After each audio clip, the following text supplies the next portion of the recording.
Hello everyone.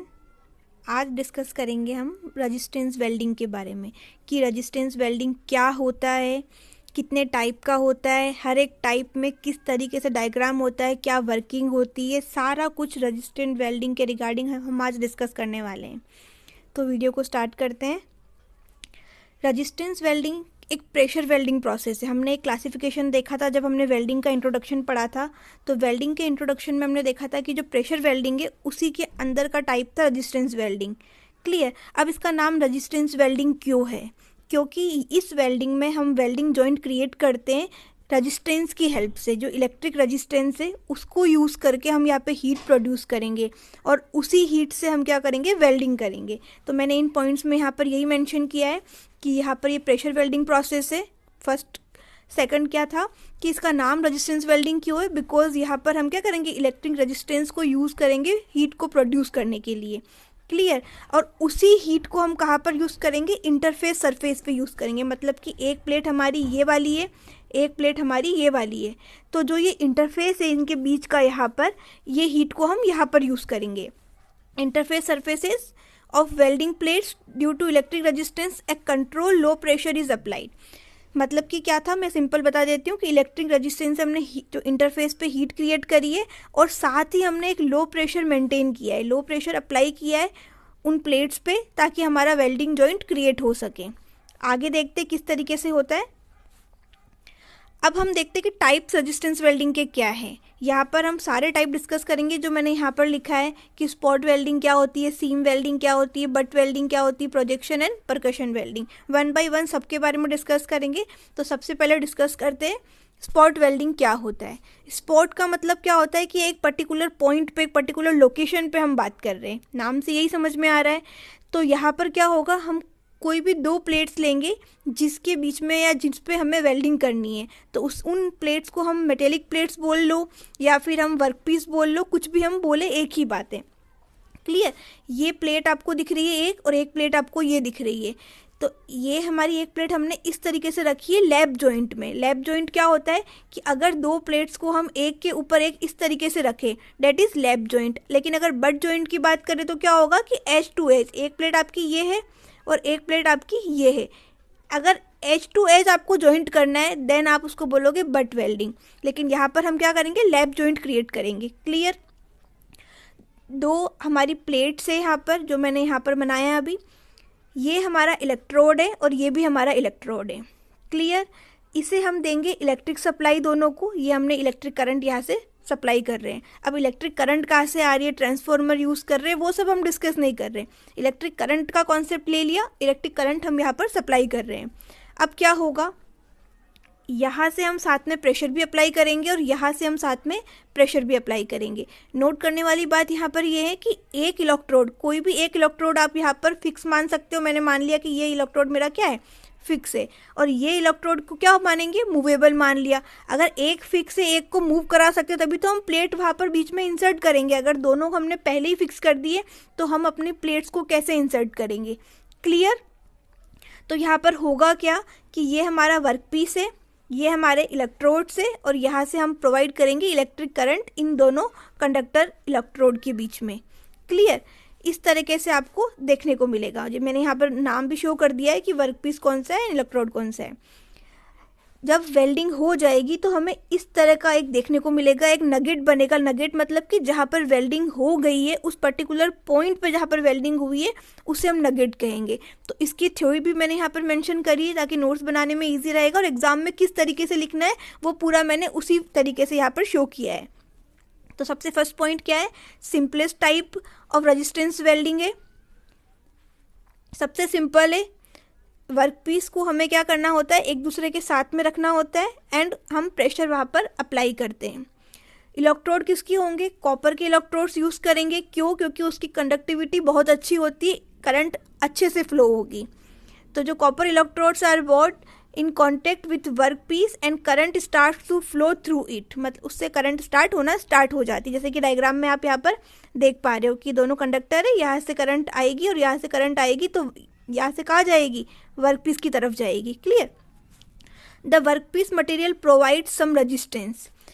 Current अगर conductor से pass हो रही है तो उससे कोई भी रुकावट नहीं मिल रही, कोई रेजिस्टेंस नहीं मिल रहा है। लेकिन जो ये वाली प्लेट से ये इतनी अच्छी कंडक्टर नहीं है, तो यहाँ पर कुछ ना कुछ रेजिस्टेंस मिलेगा, कुछ ना कुछ रुकावट मिलेगी करंट को। और इन दोनों प्लेट्स के बीच में, चाहे हमने एक के ऊपर एक रखी है, फिर भी क्या होगा कि कुछ ना कुछ एयर गैप होता है। उस एयर गैप की वजह से वहाँ पर रेजिस्टेंस क्या होगा, ज़्यादा क्रिएट होगा इस पर्टिकुलर जगह पर, इस जगह पर। क्लियर? तो यही मैंने यहाँ पर लिखा है कि the work piece material provide some resistance in the flow of current which causes local heat generation, heat create होगी एंड एयर गैप की वजह से क्या होगा, उस इंटरफेस सरफेस पर रेजिस्टेंस हाई हो जाएगा। क्लियर? नेक्स्ट पॉइंट देखते हैं। The current starts to flow through it which melts down the interface surface, मतलब कि एक प्लेट हमारी यहाँ पर थी, एक प्लेट हमारी यहाँ पर थी, यहाँ पर एक इलेक्ट्रोड था, यहाँ पर एक इलेक्ट्रोड था। तो इस पर्टिकुलर पोजीशन की हम बात कर रहे हैं। इस पर्टिकुलर पोजीशन को, इन्हीं प्लेट को अगर मैं वर्टिकल रख दूँ, एक वर्टिकल इसको मान लिया, एक वर्टिकल इसको मान लिया, तो इन दोनों प्लेट को जब हम पास में लेकर आएंगे, ज्वाइन करेंगे, तो ऐसे एक पर्टिकुलर लोकेशन पर क्या होगा, वेल्डिंग होगी। डायग्राम से क्लियर हो रहा होगा? अब देखते हैं। तो यहाँ का सरफेस जो होगा वो मेल्ट होगा, इंटरफेस सरफेस। जो अमाउंट ऑफ करंट सप्लाई हम कर रहे हैं और जो टाइम हम सप्लाई, जो टाइम जितने टाइम के लिए हम कर रहे हैं वो सफिशिएंट होना चाहिए ताकि प्रॉपर मेल्टिंग हो सके। ऐसा नहीं कि हमने 1 सेकंड किया और हटा दिया और बोल रहे हैं कि वेल्ड नहीं हो रहा है। तो प्रॉपर सफिशिएंट टाइम के लिए हमें इंटरफेस सरफेस पे करंट अप्लाई करनी होगी। उसके बाद में क्या होगा, हम करंट को स्टॉप कर देंगे, उसके फ्लो को, और प्रेशर को हम थोड़े टाइम के लिए, थोड़े सेकंड्स के लिए वहाँ पर मेंटेन करके रखेंगे ताकि हमारा जो जॉइंट है वो अच्छे से क्रिएट हो। प्रेशर को हमने मेंटेन करके रखा है और उसके बाद में हमने वेल्ड को कूल होने के लिए छोड़ दिया है, या रैपिडली हमने उसको जल्दी से कूल कर लिया है। क्लियर? उसके बाद में हम इलेक्ट्रोड को रिमूव करेंगे और उन इलेक्ट्रोड को किसी अदर पोजीशन के ऊपर, किसी अदर स्पॉट के ऊपर हम वहाँ पर उसको फोकस करेंगे जहाँ पर हमें और वेल्डिंग की रिक्वायरमेंट है। इस तरीके से मैंने बताया था कि यहाँ पर एक सर्कुलर नगेट बनेगा जहाँ पर जिस पर्टिकुलर पॉइंट पर वेल्डिंग हुई है उसे हमने नगेट बोला है। तो सर्कुलर शेप का एक नगेट बनेगा। जो ये नगेट की साइज़ है वो डिपेंड करती है कि आपने इलेक्ट्रोड किस साइज़ का लिया है। जनरली जो इसका डायमीटर होता है इस नगेट का वो 4 to 8 mm होता है। रेफरेंस आप याद कर सकते हैं। अब बात करते हैं कि ये वेल्डिंग कहाँ पर यूज़ की जाती है। तो ये वेल्डिंग यूज़ की जाती है मैन्युफैक्चरिंग ऑफ ऑटोमोबाइल पार्ट्स। जो ऑटोमोबाइल में हमारे पार्ट्स बहुत सारे यूज़ होते हैं तो इस वाली वेल्डिंग के थ्रू हम उसे यूज़ करते हैं। रेफ्रिजरेटर में, मेटेलिक टॉयज़ बनाने में, फ्रेम्स बनाने में, इन सब चीज़ों में हम ये वाली वेल्डिंग काम में लेते हैं। देखा जाए तो वेल्डिंग एक थ्योरेटिकल टॉपिक है, तो थोड़ा जैसे कि मैंने बताया आपको समझ में आ गया। उसके बाद में पॉइंट्स आपको अपने माइंड में रखने और 1 by 1 आपको उस पूरी वेल्डिंग को पॉइंट्स में डिस्क्राइब करना है। क्लियर? तो ये हमने पढ़ा है कि स्पॉट वेल्डिंग क्या होती है और किस टाइप की होती है, और ये वाला डायग्राम से आपको देखकर अच्छे से समझ में आ ही गया होगा। क्लियर? अब चलते हैं हम आगे। नेक्स्ट टॉपिक है हमारा इसी में सीम वेल्डिंग, जो इसका नेक्स्ट टाइप है रेजिस्टेंस वेल्डिंग का। अब सीम वेल्डिंग में क्या होगा, जैसे कि हमने काम अभी किया था स्पॉट वेल्डिंग में, सेम रहेगा, लेकिन वहाँ पर इलेक्ट्रोड जो हमने यूज़ किए थे वो सर्कुलर शेप के नहीं थे। लेकिन यहाँ पर एज यू कैन सी कि जो इलेक्ट्रोड है यहाँ पर वो शेप क्या है उनका, सर्कुलर शेप में यह हमारा इलेक्ट्रोड है। इसी वेल्डिंग को समझाने के लिए मैंने यहाँ पर 3 डायग्राम डिस्प्ले किए ताकि आपको प्रॉपर कॉन्सेप्ट जो है वो समझ में आ जाए। अब देखते हैं इसमें क्या होता है। यहाँ पर हमने सर्कुलर शेप का इलेक्ट्रोड लिया है और एक को हमने क्या किया है, फिक्स कर देना है, और एक को हम फिक्स का मतलब कि अच्छे से क्लैंप कर दिया कि वो मूव नहीं कर सकता, रोटेट नहीं कर सकता। और दूसरा वाला क्या करेगा, हमने उसको मोटर से कनेक्ट कर दिया है। सपोज करो कि इसे हमने मोटर से कनेक्ट कर दिया है, तो वो क्या करेगा, रोटेट करेगा। क्लियर? अब रोटेट भी कर सकता है। और आगे क्या होता है मैं इसको अच्छे से थ्योरी से ही बताती हूँ एक बार अच्छे से, कि जो मेटेलिक प्लेट्स है, मतलब कि जो हमारे वर्क पीसेज है जो हमने यूज़ किए, उसको हमने 2 कॉपर इलेक्ट्रोड के साथ में रखा है, जिसमें से 1 जो हमारा रोलर है वो क्या करेगा, मोटर के साथ में ड्रिवन होगा, and the plates are moved between the rollers at a suitable speed. जैसे कि आपने इस डायग्राम में अभी देखा कि एक हमारा रोलर ये वाला है और एक हमारा रोलर ये वाला है। ये हमारी प्लेट से जहाँ पर हम वेल्डिंग कर रहे हैं, यहाँ पर कौन सी प्लेट है, ये वाली हमारी प्लेट है। तो इस प्लेट को हमने इसके बीच में इंसर्ट किया यहाँ पर, और रोलर क्या करेगा, मूव करेगा, जिससे कि ये प्लेट भी क्या करेगी, आगे की तरफ मूव करेगी और एक कॉन्टिन्यूस नगेट बनेगा। वहाँ पर स्पॉट वेल्डिंग में क्या हो रहा है, पर्टिकुलर एक ही पॉइंट पे हमारी वेल्डिंग हो रही थी, लेकिन यहाँ पर वेल्डिंग क्या होगी, इस तरीके से कॉन्टिन्यूस वे में होगी। कॉन्टिन्यूस वे मतलब कि जैसे कि इस डायग्राम में यहाँ पर शो किया है। क्लियर। अब फिर से थ्योरी पे चलते हैं। द मेटेलिक प्लेट्स जो हमने यूज़ करी है, जिस पे हमें वेल्डिंग करनी है, 2 कॉपर इलेक्ट्रोड के साथ रखी है, एक जो है वो मोटर के साथ में ड्रिवन है, एंड जो दूसरी जो प्लेट है हमारी, वो उसके साथ में मूव करेगी सुटेबल स्पीड से। नेक्स्ट पॉइंट क्या है, high current is passed between the electrode holding the metallic plate pressed together with suitable force. Clear. And pushes together to travel between the revolving electrodes as shown in figure. जो मैंने अभी थोड़ी देर पहले बताया वही मैंने यहाँ पर लिखा है। Next, the plate between the electrodes gate heated and welded continuously. जैसे कि अभी थोड़ी देर पहले बताया था डायग्राम को देखकर कि जो प्लेट है वो हीट होगी और जो वेल्डिंग हमें मिलेगा, जो नगेट हमें मिलेगा, वो क्या मिलेगा, कॉन्टिन्यूस मिलेगा अंडर कॉन्स्टेंट प्रेशर। ठीक है। ये जो वेल्डिंग है हमारी क्विकर ऑपरेशन है as compare to spot welding operation, और जो जॉइंट हमें मिलता है वो भी स्ट्रॉन्गर मिलता है as compare to spot welding operation. Next आती है हमारी प्रोजेक्शन वेल्डिंग। प्रोजेक्शन वेल्डिंग में क्या होगा, जो हम मेटेलिक प्लेट यूज़ करेंगे, जो हमारा जो वर्क पीस है वो हम इस तरह का यूज़ करेंगे कि उसके ऊपर प्रोजेक्शन बने हो। प्रोजेक्शन मतलब कि आप हिंदी में बोल सकते हैं उभार। जैसे कि आपने यहाँ पर देखा कि ये इस तरीके से बना हुआ है। अब प्लेट तो एक नॉर्मल इस तरीके से है, लेकिन मैंने इसके ऊपर यहाँ पर क्या दे रखा है, इस तरीके से प्रोजेक्शन दे रखा है, एक उभार दे रखा है यहाँ पर, जैसे इस प्लेट में आप देख सकते हैं। तो होगा क्या, जब हम करंट सप्लाई करेंगे तो ये जो प्रोजेक्शन है ये मेल्ट होंगे और इस पर्टिकुलर लोकेशन में क्या हो जाएंगे, डिफ्यूज़ हो जाएंगे, और वहाँ पर हमारा जॉइंट क्रिएट हो जाएगा। इसकी थ्योरी समझाती हूँ एंड देन फिर से हम डायग्राम पर आते हैं। यहाँ पर क्या होता है, जैसे कि मैंने बताया अभी कि यहाँ पर प्रोजेक्शंस होते हैं। प्रोजेक्शन मतलब कि उभार। तो there are raised projection in the work piece at all points where a weld is desired. मतलब कि जिन जिन जगह पे हमें वेल्डिंग की रिक्वायरमेंट है, उन पॉइंट पर हमारा क्या है, हमने प्रोजेक्शन वहाँ पर यूज़ किया है। करंट को हम स्विच ऑन करेंगे, जिससे क्या होगा, प्रोजेक्शंस जो है, ये जो इस तरह का शेप है, ये जो शेप होगा वो क्या होगा, मेल्ट होगा, and the work piece pressed together. हम उस पर वर्क पीस पे एक प्रेशर अप्लाई करेंगे साथ में, जिससे कि हमारा जॉइंट क्रिएट होगा, वेल्डिंग कंप्लीट होगी।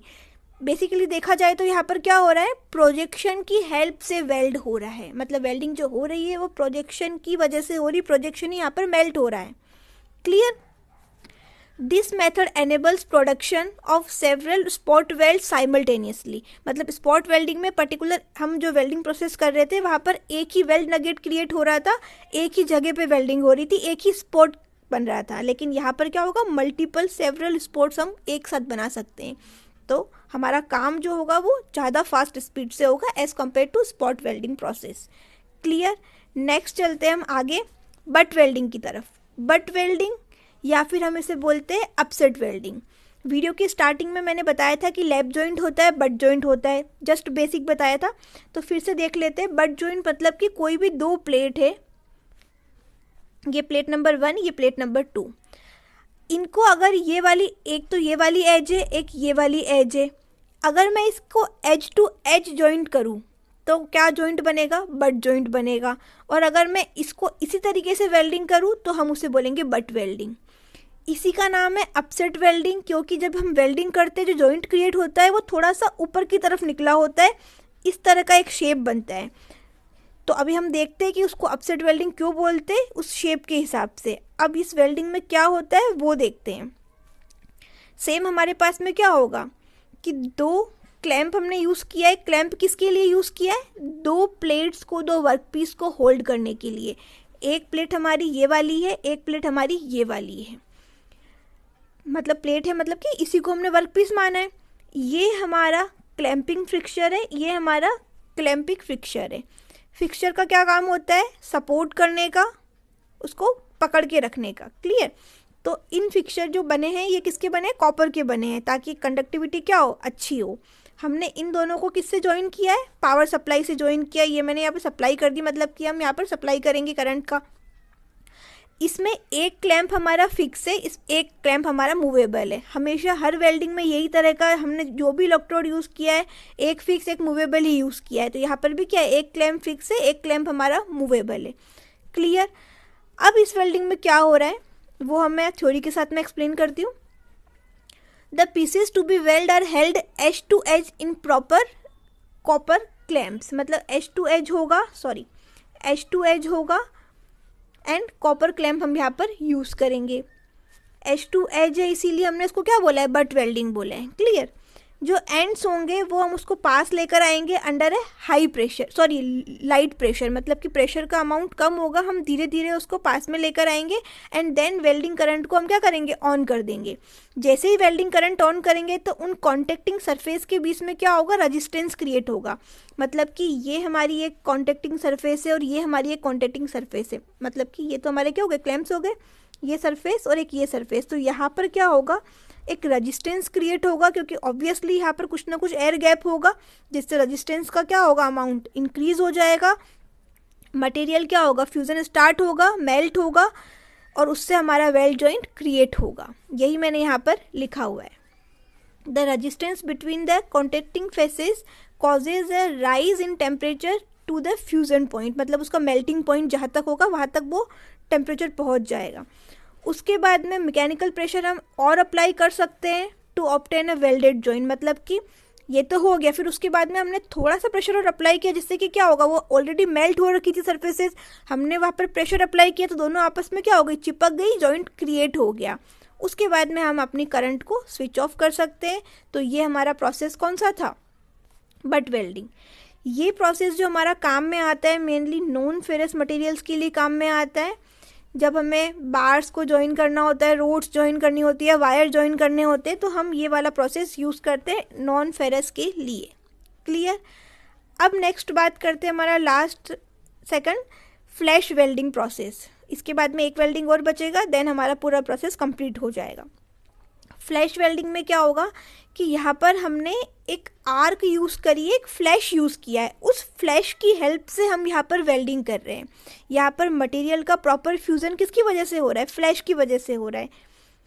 हमने 2 इलेक्ट्रोड यूज़ किए, एक यहाँ पर ऑब्वियसली फिक्स होगा, एक मूवेबल होगा। फिक्स को हम फिक्स रखेंगे, मूवेबल को हम एडजस्ट कर सकते हैं। उसके बीच में हम पावर सप्लाई यूज़ करेंगे। इस डायग्राम को भी आप देख सकते हो, ये वाला फिक्स्ड इलेक्ट्रोड है, ये वाला मूवेबल इलेक्ट्रोड है और इसके बीच में हमारी एक वर्क पीस और उधर वर्क पीस, मतलब प्लेट और इलेक्ट्रोड है। ठीक है। और बीच में हमने फ्लैश यूज़ किया है यहाँ पर, जैसे कि आप देख सकते हो आर्क यूज़ किया है। अब कैसे होता है ये 1 बाय 1 पॉइंट टू पॉइंट हम समझते हैं। सबसे पहले क्या होगा यहाँ पर, the current is switched on and the ends of the work pieces to be welded are slowly brought together, closer. मतलब कि ये हमारा एक पीस है, ये हमारा एक पीस है। सबसे पहले हमने करंट को स्विच ऑन कर दिया, इसको थोड़ा इधर लेकर जाएंगे, इसको थोड़ा इधर लेकर जाएंगे, थोड़ा थोड़ा उसको पास में लेकर जाना है। क्लियर। उसके बाद में क्या होगा, हम आर्क प्रोड्यूस करेंगे उन दोनों सरफेसेस के बीच में, जिससे कि एक हीट जनरेट होगी, इंटेंस हीट जनरेट होगी। क्लियर। उसके बाद में उन फेसेस पे हम क्या करेंगे, एक हाई प्रेशर अप्लाई करेंगे 350 टू 1650 kg पर सेंटीमीटर स्क्वायर का। उसके बाद में करंट को ऑफ कर देंगे और हमारा वेल्ड जॉइंट क्रिएट हो जाएगा। वेल्ड इज फोर्स्ड, फोर्स्ड मतलब यहाँ पर हमने एकदम प्रेस किया है, हैमरिंग एक्शन किया है, यहाँ पर मैंने ये लिखा भी है। तो उससे हमारा वेल्ड जॉइंट यहाँ पर क्रिएट हो रहा है। हो क्या रहा था यहाँ पर, एक वर्क पीस एक वर्क पीस ये वाला, एक वर्क पीस ये वाला, दूसरा वर्क पीस हमारा ये वाला।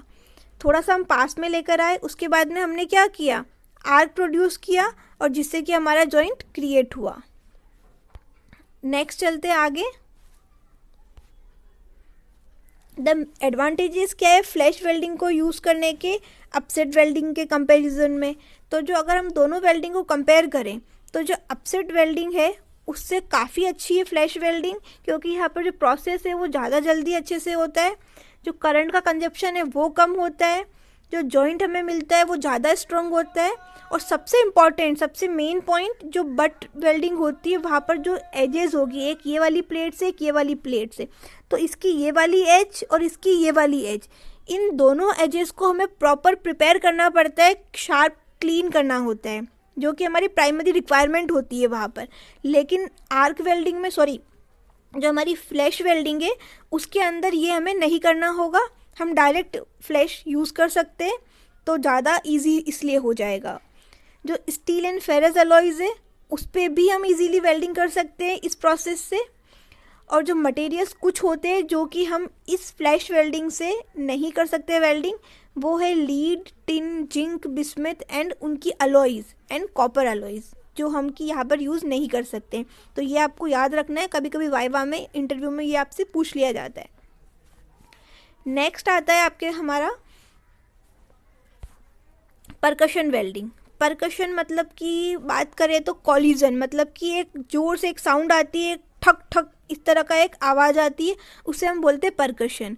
तो यहाँ पर क्या होगा परकशन वेल्डिंग में कि हम डिसिमिलर जो मटेरियल, जो मतलब मेटल्स है, जैसे कि एक कॉपर हो गया, एक नाइक्रोम हो गया, 2 वायर है हमारे पास में, हमें जॉइन करना है तो हम इस वाली वेल्डिंग से कर सकते हैं। इसका सेटअप भी कुछ उसी तरीके से होता है, एक फिक्स होता है, एक मूवेबल होता है, आर्म बोल दो, प्लेट बोल दो, कुछ भी बोल दो। उसके बीच में हमारा यहाँ पर वर्कपीस हेल्ड हो, हम उसको पकड़ के रखते हैं। एक हमारा फिक्स है, एक हमारा मूवेबल है। ये हमारा एक वर्क पीस, ये हमारा एक वर्क पीस इसके अंदर फंसा हुआ है। पावर सप्लाई हम यहाँ से ऑन कर देते हैं। स्प्रिंग की हेल्प से हम क्या करते हैं, उसे एक दूसरे के पास में लेकर आते हैं, मतलब कि ये तो हमारा फिक्स है, ये तो यही रहेगा, लेकिन जो मूवेबल है वो इस डायरेक्शन में मूव करेगा, तो हम स्प्रिंग प्रेशर की वजह से यहाँ उसको मूव करवाएंगे। क्लियर। अब डायग्राम के साथ में हम थ्योरी देख लेते हैं कि क्या होता है। The pieces to be welded are moved closer at a fast speed, मतलब जो भी पीसेज, जो भी हमारा वर्क पीस है, हमें ज़्यादा मतलब अच्छी स्पीड से, फास्ट स्पीड से उनको एक दूसरे के पास में लेके आना है एंड करंट ऑन कर देनी है। कितना पास में लेके आना है, एक डिस्टेंस रखनी है, ऐसा नहीं कि पूरा ही पास में लेकर आ गए, हम 0.16 mm उनके बीच में गैप रखना है उतना। उसके बाद में हम वहाँ पर क्या करेंगे, एक आर्क इंड्यूस करेंगे, एक आर्क प्रोड्यूस होगी जिससे कि वहाँ पर फ्यूज़न होगा, उसके बाद में the percussion blow of the 2 pieces with sufficient force complete the welding and extinguishes the arc.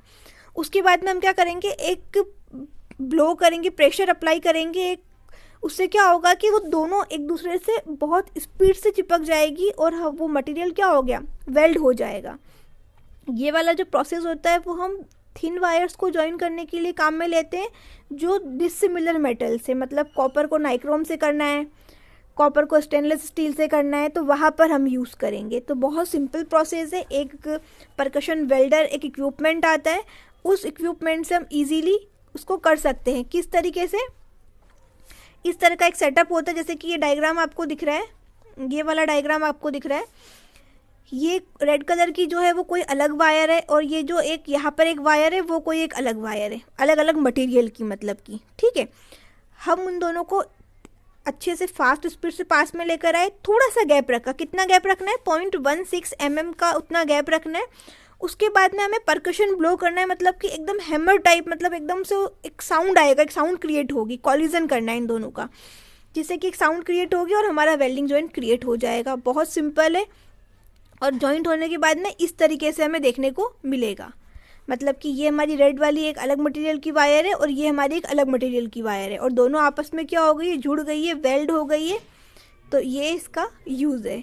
तो आई होप यहाँ तक कोई डाउट नहीं होगा, सारा समझ में आ गया होगा। अगर ये वीडियो अच्छा लगा तो प्लीज़ लाइक करें, शेयर करें एंड चैनल को सब्सक्राइब करें। And the important thing is कि जब भी एग्ज़ाम में कोई भी वेल्डिंग आती है तो हम लोग क्या करते हैं कि बस पूरी थ्योरी, पूरी रामायण लिख के आ जाते हैं और फिर सोचते हैं कि मार्क्स नहीं मिला। वेल्डिंग एक थ्योरेटिकल चैप्टर में आता है, थ्योरी में काउंट होता है, तो वहाँ पर आपको डायग्राम अच्छे से बनाना है एंड हर एक चीज़, हर एक पॉइंट को आपको पॉइंट में ही मेंशन करना है। मतलब कि ये नहीं कि आपने 15 लाइन्स लिख दी, आपको उन्हीं 15 लाइन्स को 5 पॉइंट में डिवाइड करना है और लाइन बाय लाइन एक गैप छोड़ के मेंटेन करके वहाँ पर आपको उसे लिखना है। आई होप ये वीडियो यूज़फुल रहा होगा, और जिस तरीके से मैंने बताया है उसी तरीके से अगर आप एग्ज़ाम में लिख कर आते हैं तो कोई भी मार्क आपका नहीं वहाँ पर डिडक्ट होगा, फुल मार्क्स आप गेन करोगे। थैंक्स फॉर वॉचिंग, मिलते हैं नेक्स्ट वीडियो में।